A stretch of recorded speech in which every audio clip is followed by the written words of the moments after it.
Gracias, Eduardo. ¿Cómo están todos? Luis, Andrés, ¿cómo están? Todo bien, ¿y tú? ¿Todo bien? Juan Carlos. Muy bien, muy bien. Quiero empezar hablando hoy de México. Actualmente México se encuentra entre dos fuerzas contrastantes. Por un lado, persisten problemas inflacionarios y un crecimiento lento en la economía. Pero por otro lado, hay muchas expectativas optimistas al crecimiento económico. Teniendo esto en cuenta, Andrés, ¿cómo percibes la situación económica actual en México?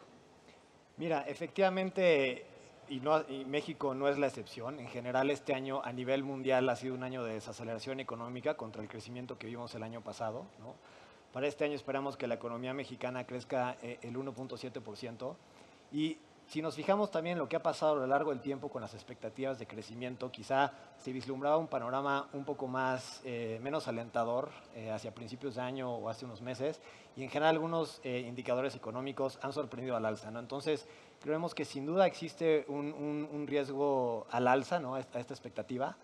Pero, pues bueno, no podemos descartar que en general la producción industrial ha venido débil este año, ¿no? Viéndolo a la última lectura, sigue por debajo del nivel previo a la pandemia. El subsector que ha destacado ahí es la parte de manufactura, lo cual pues, es bullish además por una de las tendencias más importantes que se han discutido, que están en boga actualmente en México, un tema, digamos que de potencial económico para el país, que es el nearshoring. Pero bueno, la manufactura ha estado fuerte, ahí sí por arriba del previo a la pandemia. La generación de empleo también, que los empleos formales han venido creciendo de manera sólida. Mucho de lo que lidera es crecimiento del lado de manufactura. Entonces hay razones para estar positivos. De hecho, para el próximo año creemos que el crecimiento se va a retomar a un ritmo más alto. La expectativa de nuestro equipo de economía es un crecimiento de 2.8%. Pero bueno, este año puede ser un año más complicado, y también porque, regresando al tema de la manufactura, por ejemplo, pues hay riesgos a la baja también, ¿no? Al final estamos viendo una desaceleración también en Estados Unidos. Obviamente nuestro sector exportador está muy ligado a la economía de allá. Entonces, pues si esto, digamos que se dificulta un poquito más hacia adelante, obviamente podría traer algún reto. Y bueno, regresando al tema más macro, obviamente lo que ha sido prácticamente más relevante, de nuevo, otra vez no solo en México, sino en el mundial, ha sido la inflación, ¿no?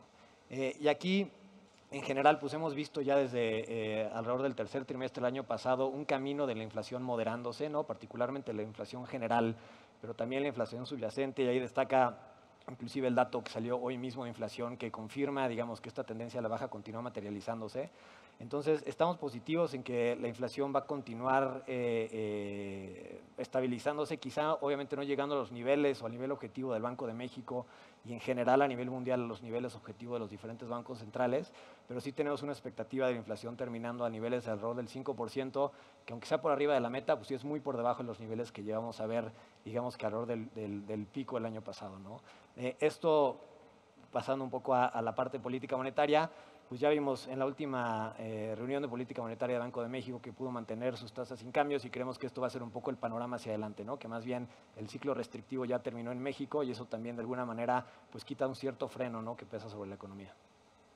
Luis, ¿hay algo que quieres agregar de tu punto de vista de lo que dice Andrés? Pues sí, Juan Carlos, yo te diría que nosotros estamos un poco más optimistas, muy en línea con lo que comentaba Andrés, pero en términos de crecimiento económico pensamos, igual como decía Andrés, de que va a sorprender al alza. Nosotros estamos esperando un crecimiento más cercano al 2,5%, 2,5% para este año. Recordaremos que el año pasado arrancábamos en esta época del año pensando que México solo crecía un 1,5%, y nos sorprendió hacia el 3%. Y creemos que muchas de esas variables que ayudaron al crecimiento del año pasado nos van a volver a ayudar este año. El hecho de un consumidor resiliente. Muchos llevamos esperando que el consumidor se desacelere en México. La realidad es que no ha ocurrido. Andrés mencionaba algunas métricas: el empleo creciendo, las remesas a buen ritmo. Sí hay inflación, pero los salarios en términos reales en México están creciendo. Muchos criticamos algunas de las políticas de la actual administración. La realidad es que el aumento del salario mínimo digamos, a la velocidad que está aumentando, eventualmente va a traer problemas de productividad en el mediano o largo plazo, pero en el corto plazo es más plata en el bolsillo de los mexicanos. Entonces, el consumo, que es casi 2/3 de la economía mexicana, lo vemos muy robusto.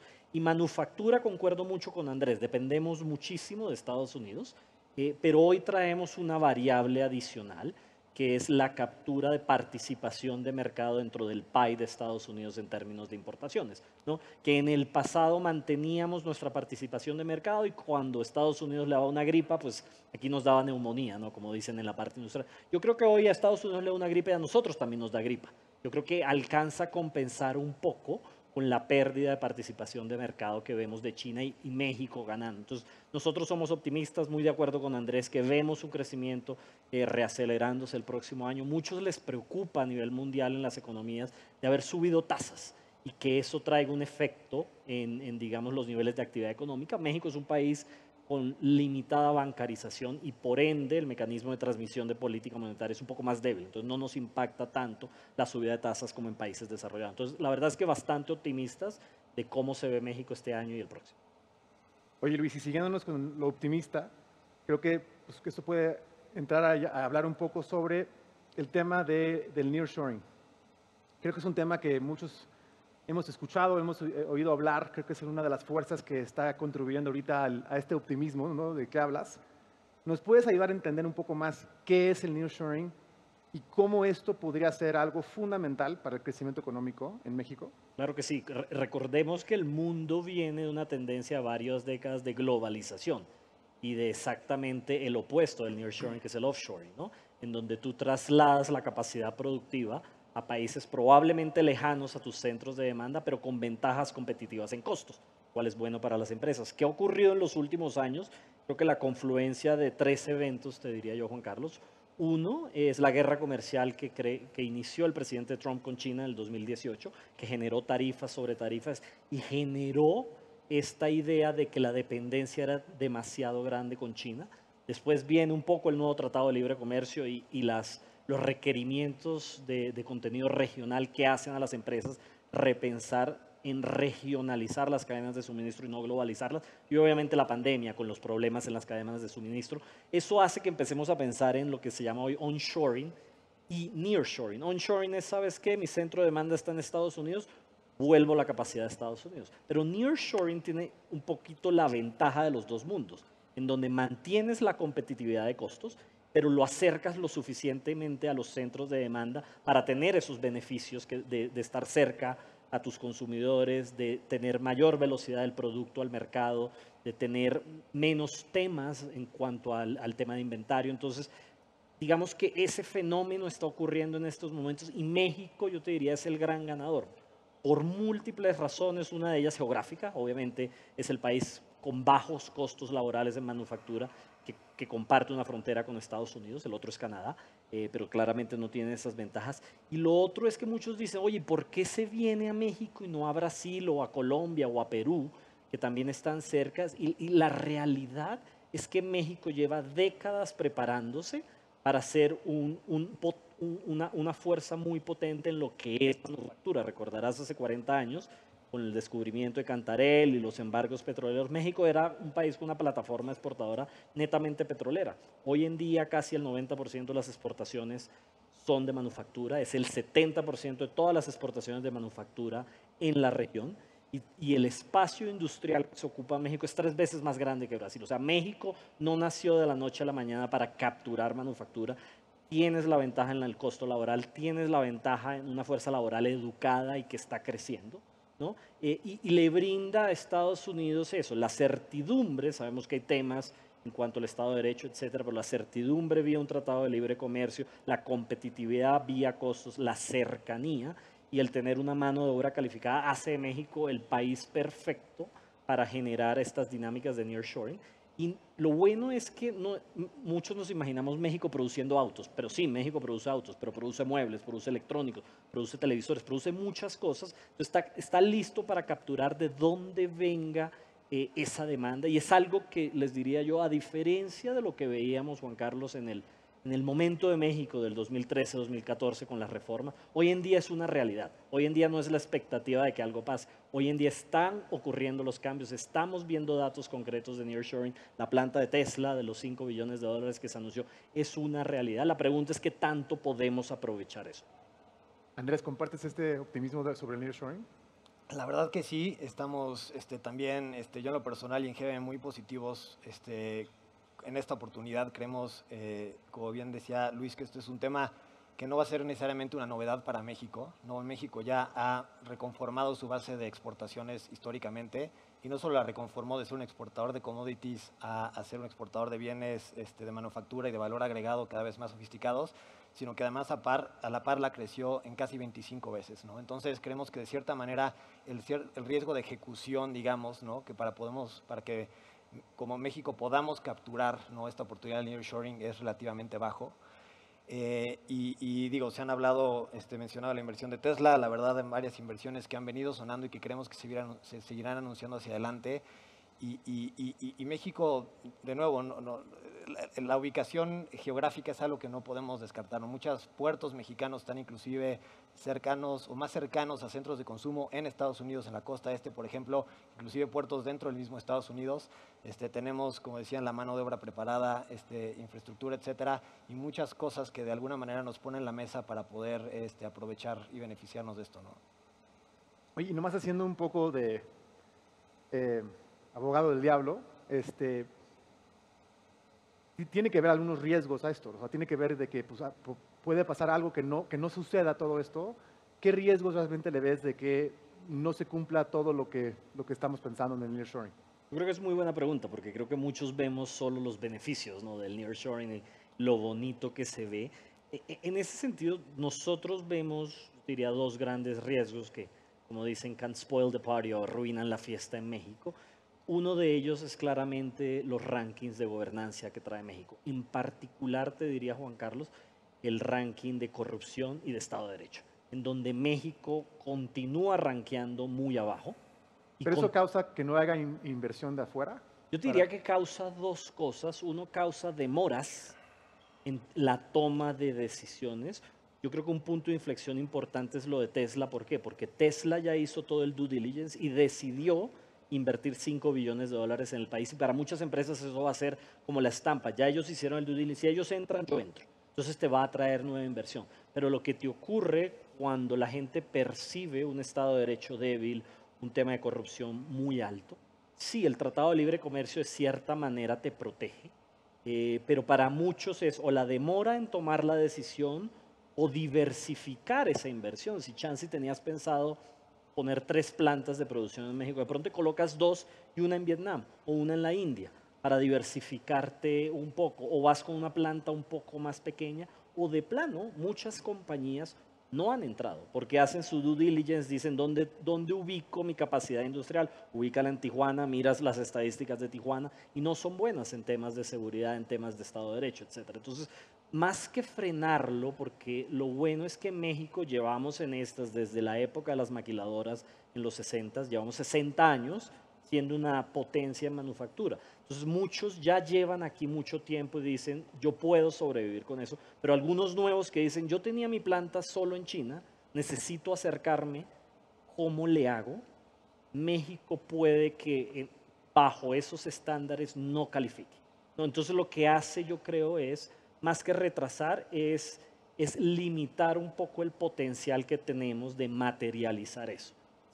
Yo desde que tengo uso de razón, México en algunos de estos sitios que son muy industriales es peligroso y se ha deteriorado la seguridad en esos sitios, no a tal punto que diga la gente, ahí no invierto hasta el momento. Entonces, si tú me preguntas, oye, algo que podría dañar la fiesta hacia adelante, podría ser un deterioro mayor en ese sentido, que ahuyentara o frenara un poco este muy buen momentum que traemos por parte de los inversionistas. Yo creo que un buen ejemplo fue cuando firmamos el NAFTA 1.0 a mediados de los 90. México recibía 2 a 8 billones de dólares al año en inversión extranjera directa y esto te llevó a los 10 a 15. ¿No? Hoy andamos en 30, 35, probablemente esto te haga que saltes a los 40, 45. Muy probablemente este año tengamos un año récord en inversión extranjera directa, pero probablemente deberíamos estar en los 50, te diría yo. Eso es lo que frena un poco. Lo otro que me parece más, porque mucha gente nos pregunta, oye, ¿cuáles podrían ser los cuellos de botella si este momentum continúa en México? No lo vemos que sea la fuerza laboral. La verdad, México es de los países que más gradúa ingenieros.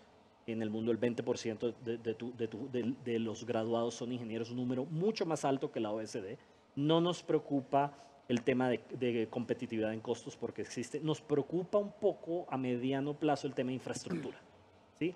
La inversión pública como porcentaje del PIB en esta administración ha caído de manera significativa. Venía cayendo en la administración de Enrique Peña Nieto hacia finales, pero ha caído muy fuerte. La buena inversión que se hizo hace una década, 15 años, hace que hoy tengamos una muy buena infraestructura vial férrea y de cierta manera energética, pero la subinversión que hemos visto en los últimos años eventualmente nos puede pasar la cuenta de cobro.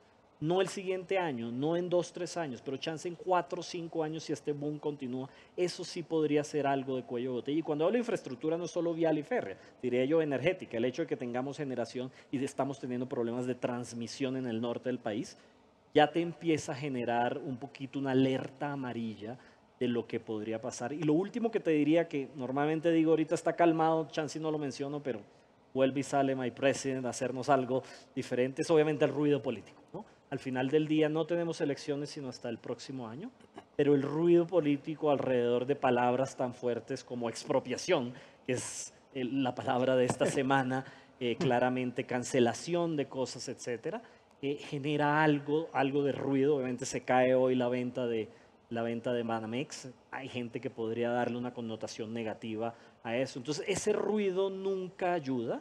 Creo que vimos un freno en seco con la cancelación del aeropuerto de la Ciudad de México en el 2018, de que muchas inversiones se pospusieron. Ahorita se están reactivando porque son necesarias por nearshore. Yo te diría, esos son como los 3 cosas que estamos muy pendientes de ver que podrían frenar un poquito esta bonita historia que trae México hoy con el nearshoring. Entonces, el cliente final es Estados Unidos, ¿no? O sea, es el que todo el mundo le quiere vender. Y estamos compitiendo ahorita para que no solamente empresas en México, sino que otras empresas chinas o otras empresas pongan sus fábricas en México para vender al cliente final en Estados Unidos, ¿no? Eso es básicamente el resumen, ¿no? de la oportunidad que estamos viendo. Efectivamente, digo, no necesariamente únicamente en Estados Unidos, pero claro que sí, es nuestro mayor socio comercial, la economía más grande del mundo, y es pues quien muchas empresas quieren abastecer y que hoy lo hacen, pues como decía Luis, históricamente con bases productivas muy distribuidas alrededor del mundo. Asia ha sido un gran beneficiario de eso, y hoy en día pues encuentra un lugar que puede ser competitivo en costos, que puede tener la estabilidad necesaria y que está ubicado en un punto sumamente estratégico para hacerlo, ¿no? Ahora, en cuanto a los riesgos que mencionabas, la verdad coincidimos, creo que el tema de infraestructura es algo clave, sin lugar a dudas. Se necesita la infraestructura para apoyar el crecimiento y que todas estas inversiones en serio puedan venir y puedan materializarse. Contrastaría nada más quizá algún mitigante, ¿no?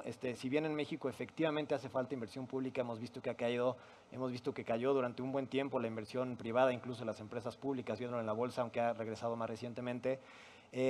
También creo que vale la pena reconocer el camino que se ha recorrido, ¿no? México, viene el reporte de competitividad del Foro Económico Mundial, ahorita está en lugar 54 mundial en infraestructura, es decir, claramente hay espacio para mejora, pero en 2010 estamos 25 lugares más abajo, ¿no? Entonces, la calidad de la infraestructura de ferrocarriles, de carreteras, de puertos, aeropuertos, etcétera, ha mejorado en general en todo el país, ¿no?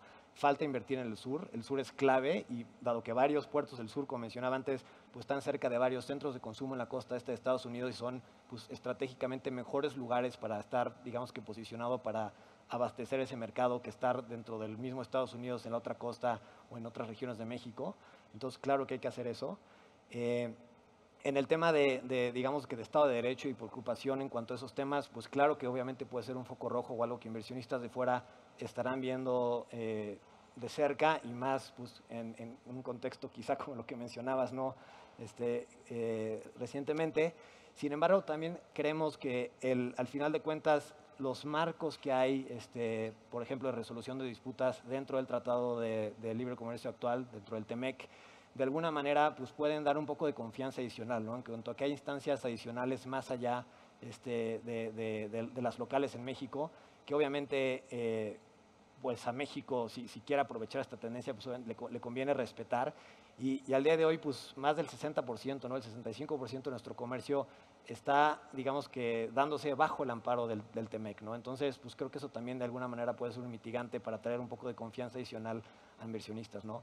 Y regresando al tema de la oportunidad, que no mencioné algo que también hemos hecho la oportunidad obviamente se ve enorme, pero tratar de dimensionarla pues puede ser complejo. El ejercicio que nosotros hacemos es que queremos que por cada 5 puntos de sustitución que se logren, ¿no? Regresando a esta sustitución o este market share que hemos venido ganando de exportaciones a Estados Unidos contra China u otros productores asiáticos, por cada 5 puntos que se logren en categorías o segmentos en los que ya participamos hoy, ¿no? Donde ya somos competitivos, como la manufactura de coches, de autopartes, electrónicos, etcétera, no en cosas en las que México no tiene, digamos, que experiencia o calificaciones. Cada 5 puntos que se logren se pueden transformar en 2%, 2 puntos de crecimiento en el PIB mexicano, ¿no? Entonces, obviamente, esto es una oportunidad muy grande y esto no toma en cuenta pues, la derrama Ese adicional. 5% es, o sea, no quitándole a un país en específico, sino En que a través- sustitución, o sea, Ok.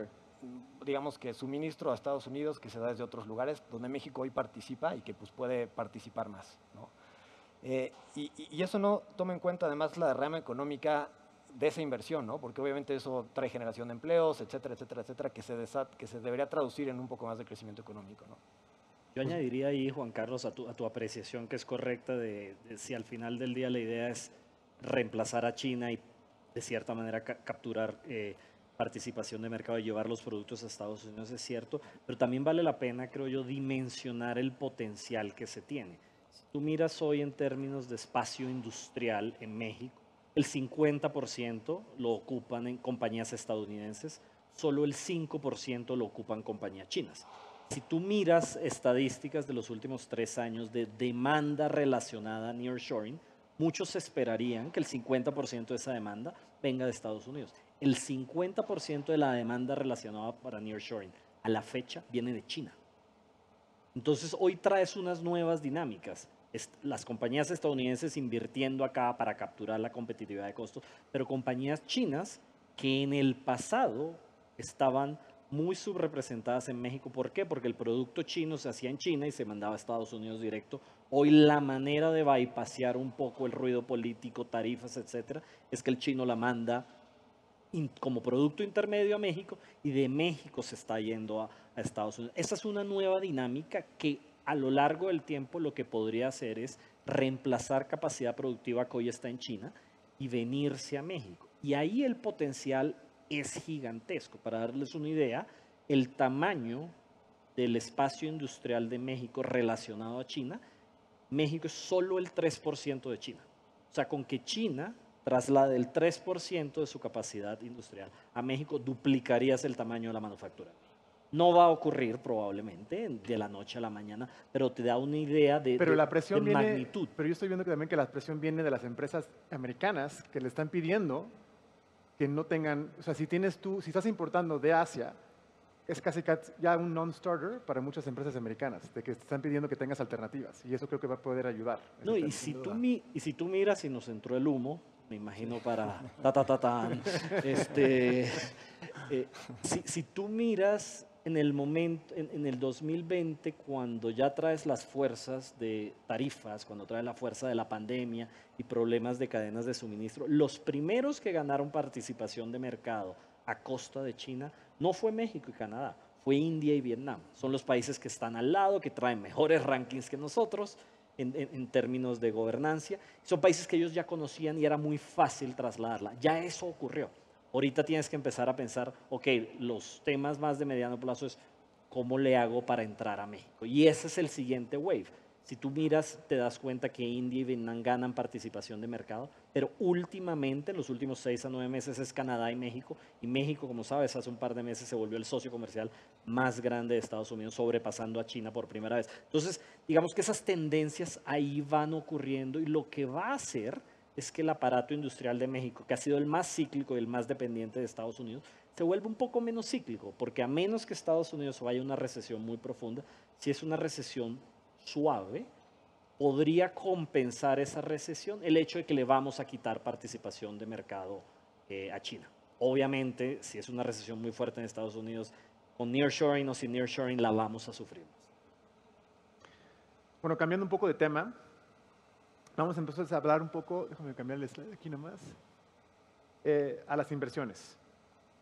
Andrés, ¿qué estás viendo respecto a las altas tasas de interés que tenemos hoy en México? ¿Esto crees que sigaría así? ¿O ves algún cambio próximamente ahí? Claro. Pues mira, en México, similar a otras regiones del mundo, estamos en un régimen de tasas que ha sido el más alto de lo que se ha experimentado en general en décadas, ¿no?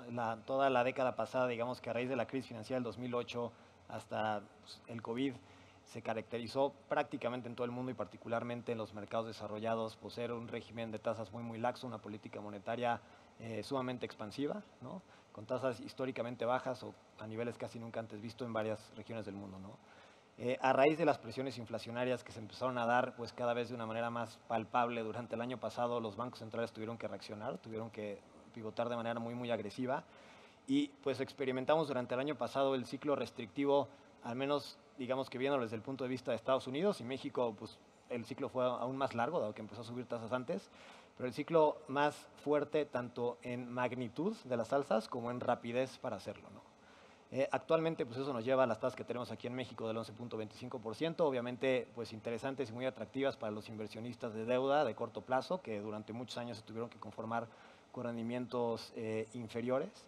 Y lo que creemos nosotros es que pues las tasas ya llegaron probablemente a donde tengan que llegar, ¿no? La última reunión de Banco de México mantuvo su política monetaria, como le había dicho, el nivel de tasa en su política monetaria.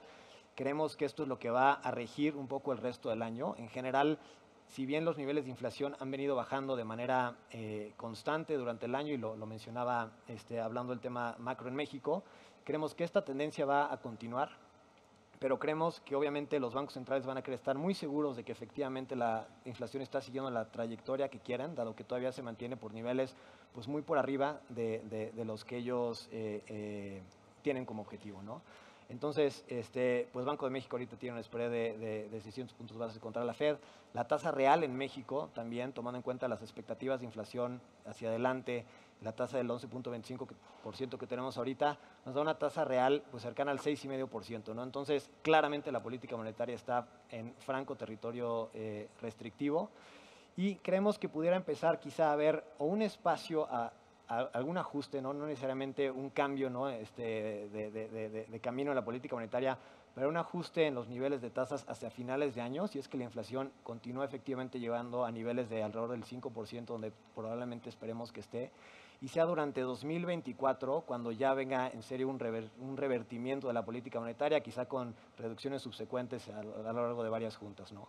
Entonces, un poco cómo vemos nosotros las oportunidades en el mercado dado este contexto. Pues bueno, en el corto plazo tenemos tasas muy altas, yields interesantes que creemos que vale la pena aprovechar y cosechar, ¿no? Hemos visto obviamente flujos migrando a lo largo, al menos de nuestra base de clientes, pues migrando fuerte las inversiones en deuda y particularmente en deuda de corto plazo, donde puedes llevarte sin tener que tomar cualquier riesgo, incrementar un rendimiento interesante, un rendimiento positivo por arriba de la inflación, que no necesariamente es el caso en muchos otros lugares del mundo, ¿no? La tasa real en México es de las más atractivas a nivel mundial y eso es obviamente atractivo, ¿no? Entonces creemos que vale la pena de alguna u otra manera seguir, digamos que cosechando ese rendimiento que se puede obtener en el corto plazo y hacia adelante empezamos a ver todavía en la parte corta, quizá algunos nodos en la parte un poco más mediana de la curva, oportunidades adicionales, aunque creemos que hay que ser selectivos ahí, dado que también pues la curva actual de tasas en México, similar a lo que a la de Estados Unidos y demás, pues obviamente está muy invertida hacia adelante, ¿no? Con la expectativa de que estas tasas pues iban a permanecer en el corto plazo a niveles altos, pero hacia adelante se van a ir bajando. Y hay algunos nodos a plazos no tan largos que tienen, por ejemplo, ya apreciados recortes de valor de casi 300 puntos base, donde pues, no vemos tanto valor y preferimos estar posicionados un poco más conservadores ahí todavía, ¿no? Oye Luis, ¿y qué tan rápido crees que podría reaccionar a empezar a bajar las tasas el Banco de México?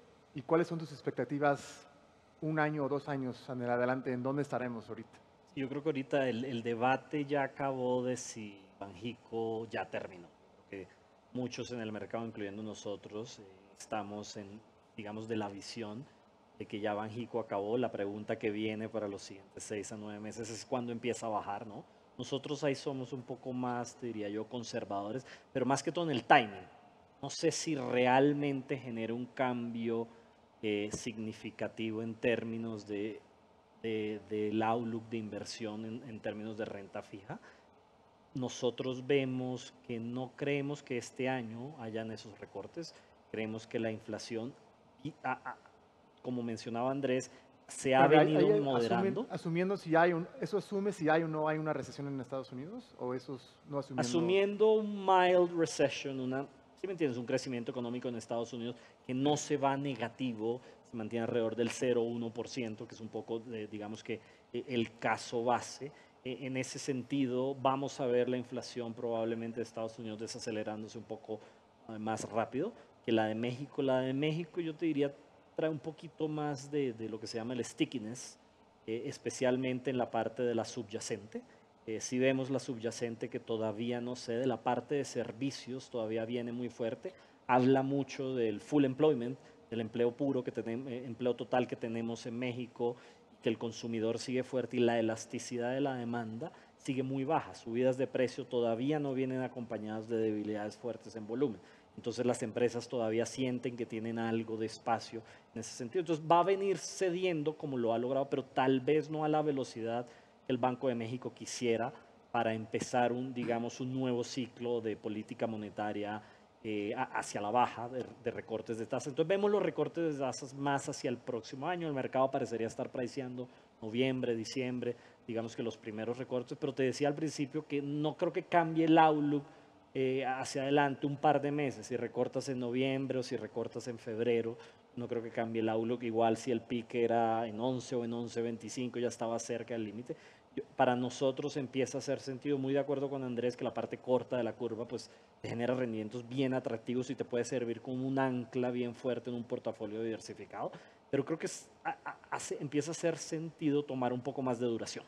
Sí, nosotros sí estamos, digamos que recomendando a nuestros clientes tomar un poco más de duración, en el entendido en que eventualmente, aunque la curva está priceando de cierta manera recortes de tasas significativos, creemos que va a ir un poco más allá de eso. Entonces hay buenas oportunidades en ese sentido. Chance en el corto plazo, si no dan esos recortes, pues como la curva está invertida, te va a dar menos retorno que lo que te da un CETE o un M-bono de más corto plazo.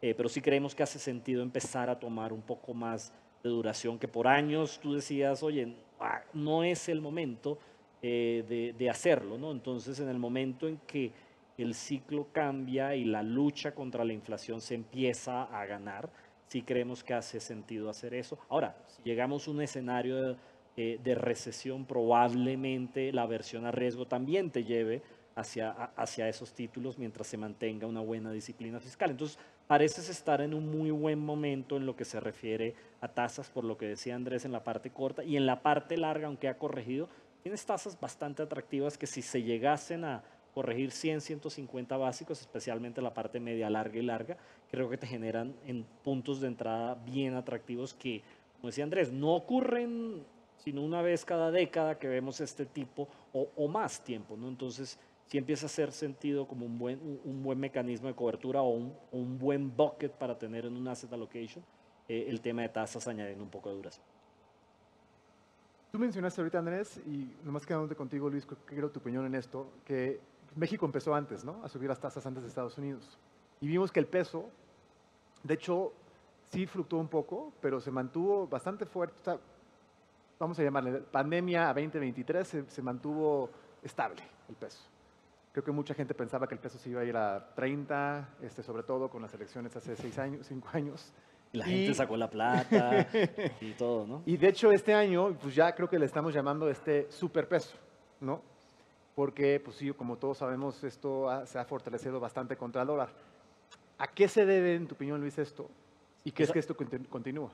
Tú sabes que cuando salimos con esos apodos de superpeso, normalmente va para el otro lado, ¿no? Entonces siempre hay que estar cuidadosos de eso. Pero no, yo te diría, y aquí hemos estado, como tú bien lo dices, muchos cuando el peso tocó el 25, muchos decían el siguiente paso es 30. Se ve más factible el 30 que el 20 y llegamos al 20, ¿no? Y nadie creía que rompía el 19. Y es como que eso, si sube el peso, qué bueno que saqué la plata, si baja el peso, no es sostenible, ¿no?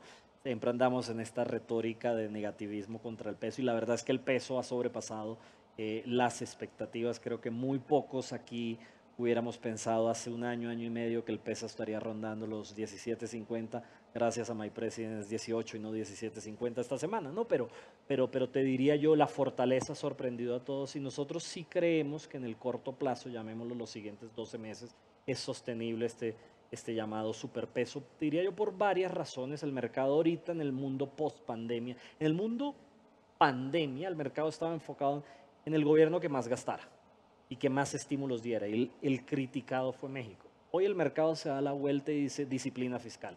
Y el que trae la disciplina fiscal, queramos o no, es México. Si en algún momento AMLO debió haber gastado fue en la pandemia, no lo hizo.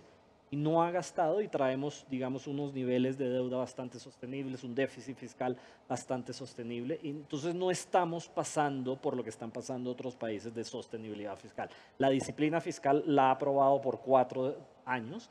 Creemos que va a continuar al final del día, ¿no? Entonces, eso a los mercados le genera un ancla muy positiva que se refleja en el peso. Eso te diría una de las cosas.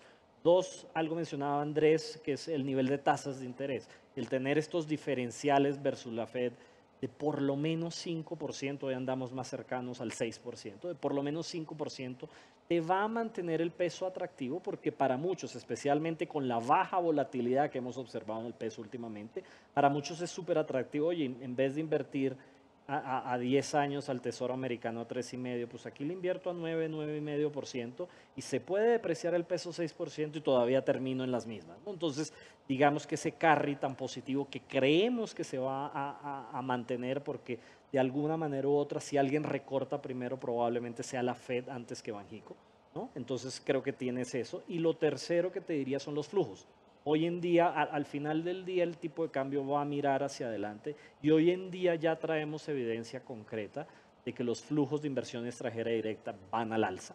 El año pasado fue año récord, 36 billones. Esta semana salió el dato de inversión extranjera directa el primer trimestre de este año, arriba 48%. A eso le falta la planta de Tesla. Si eso continúa, traes esos flujos que van a influenciar el tipo de cambio. Flujos de portafolio, lo mencionaba Andrés un poco, la gente empezando a buscar, digamos que oportunidades en el mercado de bonos y eventualmente en equities, ¿no? Entonces, creo que todos los vientos están a favor y muchos dicen es debilidad del dólar, no necesariamente. Desde el momento post pandemia, yo llamo post pandemia unos días después que encontraron la vacuna, el peso mexicano es la única moneda latinoamericana que se ha apreciado contra el dólar, ¿no? Entonces, sí hay un fundamento particular para lo que, ¿Aquí para lo lo que ves es México. fortaleciendo más? O sea, 16, 15. Me encantaría decirte 15 porque entonces todo el mundo sale a vender dólares y a comprar nuestros pesos mexicanos. Pero no, no creo. Yo creo que el punto de equilibrio es alrededor del 18. ¿Sí? Probablemente, así como tenemos overshoots al alza, el 25, podríamos tener, digamos que momentum a la baja y no me sorprendería ver los 17, no me sorprendería ver 16 altos. No creo que sea sostenible, pero igual es difícil pensar como cuando estaba en 21 la gente pensaba si iba a 22 y se fue a 25, igual te puede pasar. Hoy todo parecería estar a tu favor. ¿Qué podría cambiar si tú me preguntas?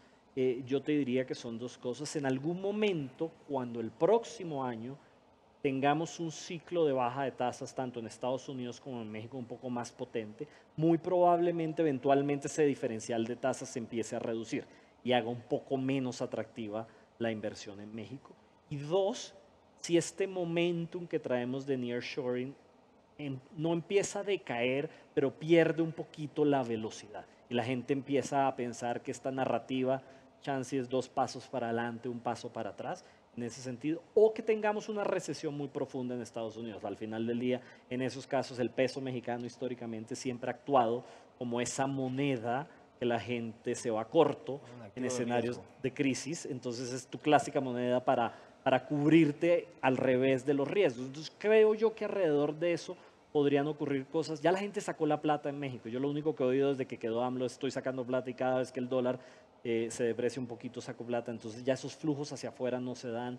Las posiciones en México en portafolios globales son de las menores, tanto en fondos mutuos, en inversionistas institucionales. Entonces como todo parecería estar a favor. Obviamente la política siempre te puede jugar una mala pasada. Por eso digo, el otro año también vamos a tener un poquito de ruido político. Digo poquito porque a diferencia de hace 6 años, un cambio estructural en la ideología del país. Aquí estamos hablando de cambios que probablemente sean para mejor o menos peor, por decirlo así.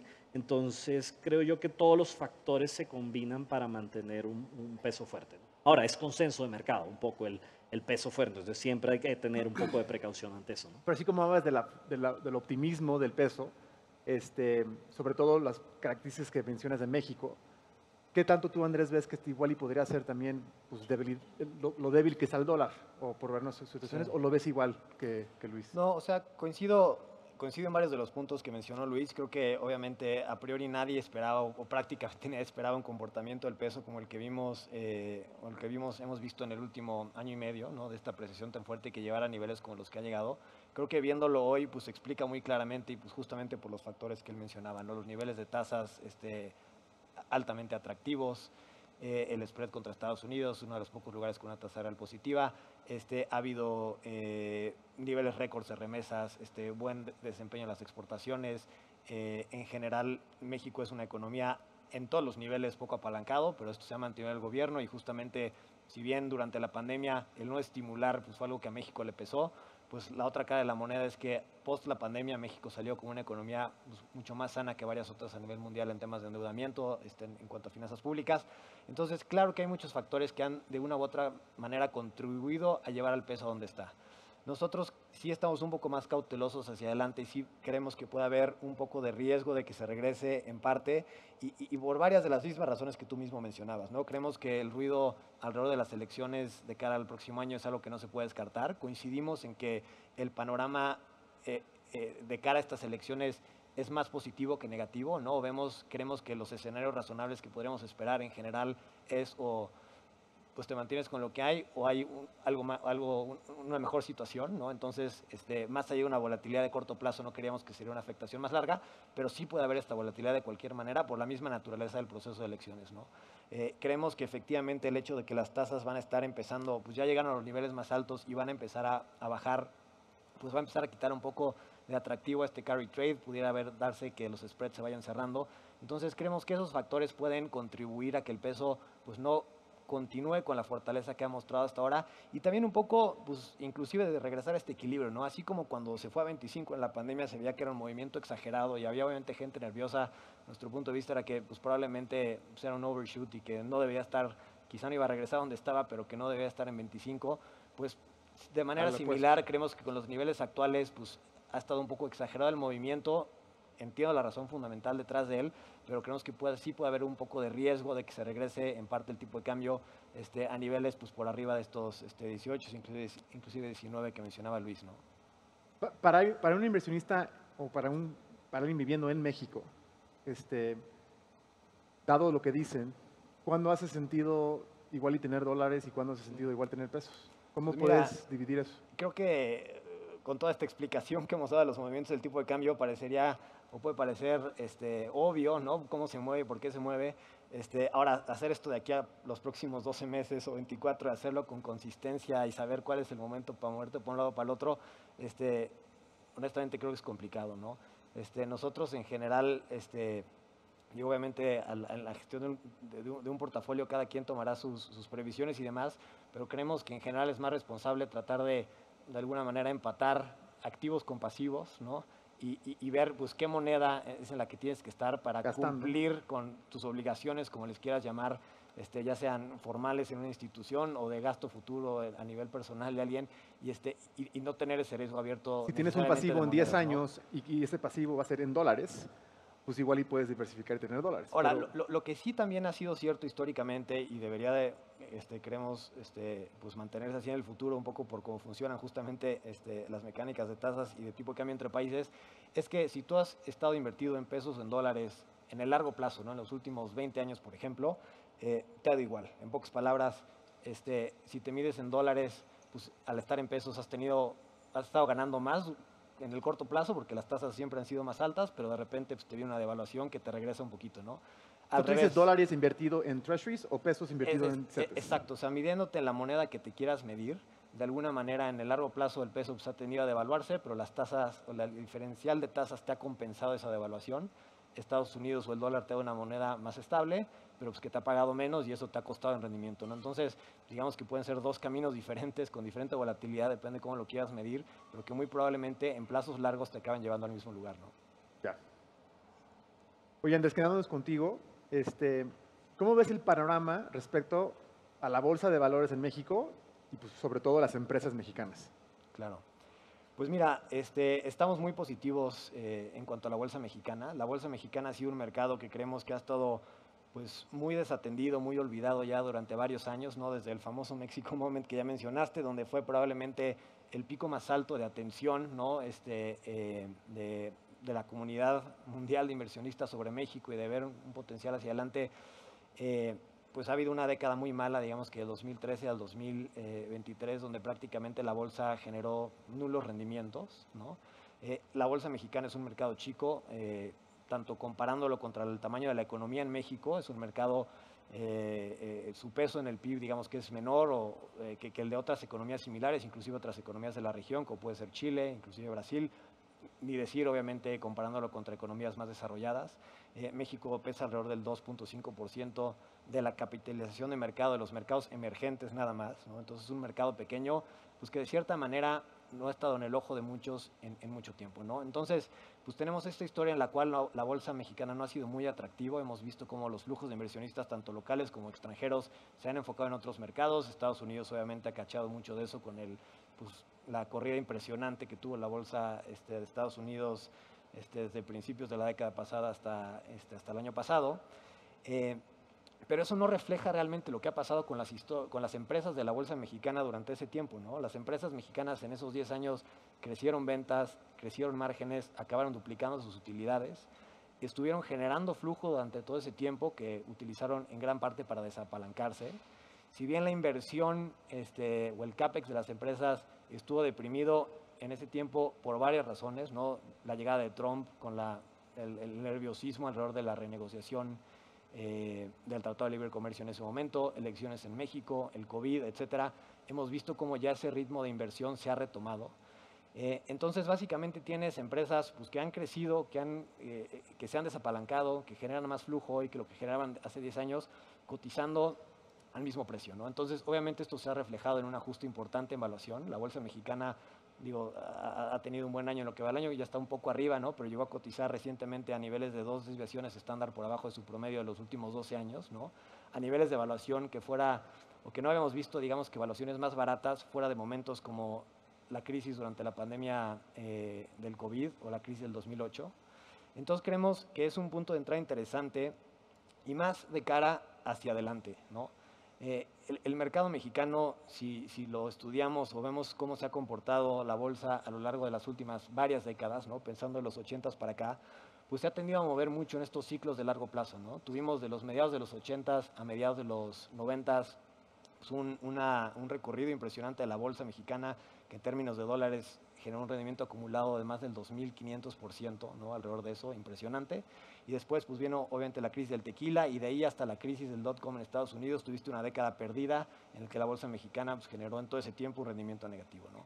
Ahí otra vez volvió a empezar un buen ciclo de 2003 a 2013 más o menos, donde la bolsa mexicana de nuevo tuvo muchísima expansión, una revaluación de los múltiplos y generó rendimientos muy atractivos y otra vez, pues después de eso, una década perdida otra vez, ¿no?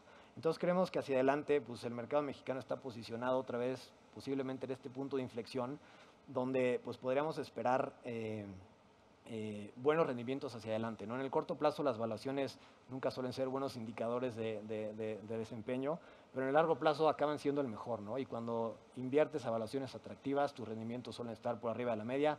Cuando inviertes a valuaciones caras, en el largo plazo, de nuevo, tus rendimientos suelen estar por debajo de la media, ¿no? Y viendo también el detalle de qué empresas están en la bolsa mexicana, pues si bien es un mercado chico, como mencionaba, pequeño contra el tamaño del PIB, pequeño contra el tamaño de otras bolsas a nivel mundial, donde tienes muchas empresas líderes, no solo en México ni en la región, sino a nivel mundial, ¿no? La tercera cementera más grande del mundo, la cadena de tiendas de conveniencia más grande del continente, la empresa con las mayores reservas de cobre del mundo, ¿no? O sea, muchos de estos activos cotizando a evaluaciones atractivas que creemos que obviamente ahorita, como decía, ¿no? Las tasas altas llaman la atención de los inversionistas, ¿no? Pero con un horizonte más largo, creemos que hay mucho valor. ¿Tú crees que eso tiene que ver o por qué crees que no se ha reflejado ese potencial en el precio de las acciones? Sí. Pues un poco por las razones que mencionaba, ¿no? Después de haber mucho optimismo al principio del gobierno de Peña Nieto, por ejemplo, con el potencial que podía haber en México, pues no llegó a materializarse realmente. El mercado mexicano, al ser un mercado chico, pues no es un allocation obligatorio de ningún inversionista global, ¿no? Como sí lo puede ser Estados Unidos o lo que sea, no lo tienes que tener en tu portafolio.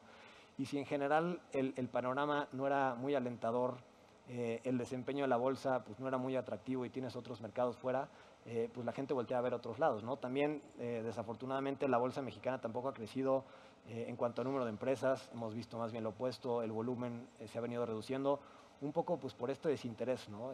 Que queremos que al final de cuentas pues, los mercados muchas veces exageran los movimientos, tanto al alza como a la baja, ¿no? A veces hay mucho optimismo y los mercados se sobreextienden y a veces pues hay oportunidades olvidadas y las bolsas no reflejan el valor de los activos que tienen listados, ¿no? Perdón, no sé si estamos con tiempo. ¿Estamos bien? Estamos en tiempo, ¿ya? creo. Creo que ya nos pasamos de tiempo y por eso las luces me estaban ya brillando. Bueno, pues muchas gracias, Luis. Muchas gracias, Andrés. Gracias por acompañarnos en esta plática.